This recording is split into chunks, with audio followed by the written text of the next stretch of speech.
determined Jammu and Kashmir Chief Minister Omar Abdullah has appealed to the people of the valley to rise above ideology and help the government restore peace. Well, speaking exclusively to Barkhadat, Omar Abdullah has said he isn't going to be deterred by his opponents or critics, and while he believes he's been unfairly targeted by the media, he is convinced the recent violence is a result of the failure of the dialogue process.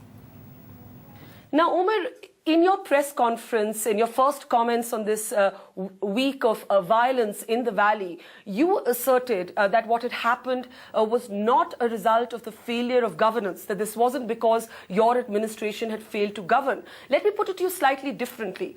Would you concede that what has happened is at least partially the result of the failure of a political dialogue, a political process within Jammu and Kashmir? Absolutely. That is, I think, the single largest factor today is that people don't see a light at the end of the dark tunnel that they were hoping to see. Obviously, my government is doing everything possible to address their day-to-day concerns, roads, bridges, health, schools, everything else. But, I mean, we must understand, and this is the point I've been making privately and publicly for years now, that the issue of Jammu and Kashmir did not arise, unlike, say, the Naxalite or the Maoist movement, because of economic problems. It arose largely because of the politics of Jammu and Kashmir.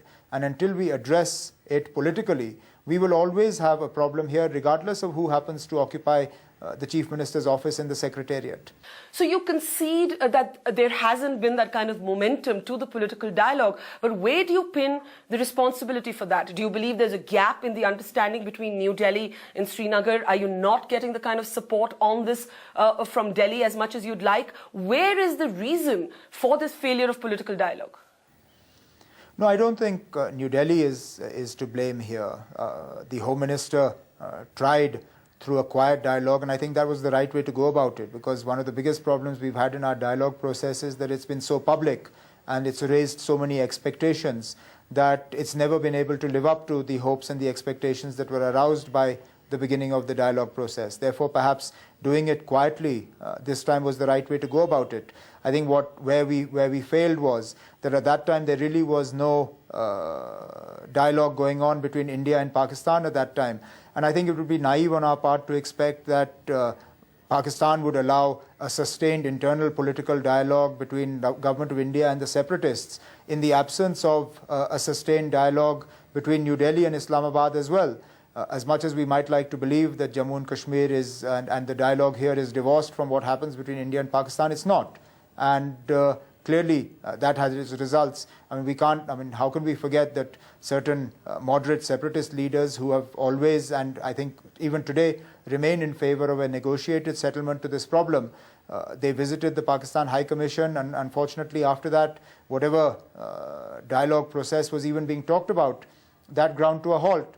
So now that our governments are talking to each other, we've had a successful meeting between our Prime Minister, the Pakistani Prime Minister. Most recently, Mr. Chidambaram has met his counterpart and others in Islamabad. Perhaps now we can begin to put the foundation right for a dialogue between New Delhi and the state.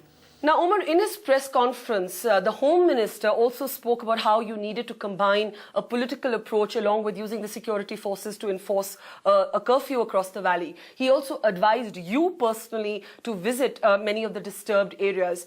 I want to ask you, what did you feel when you heard Mr. Chidambaram advising you in that manner at a public press conference? Did you feel in a sense that it undermined your autonomy in decision-making? Look, Barkha, whatever I may feel about what the Home Minister had to say during his press conference, I think it's best that I share that with the Home Minister privately, either when he travels to Srinagar or when I meet him on a subsequent visit to Delhi. Tuba.com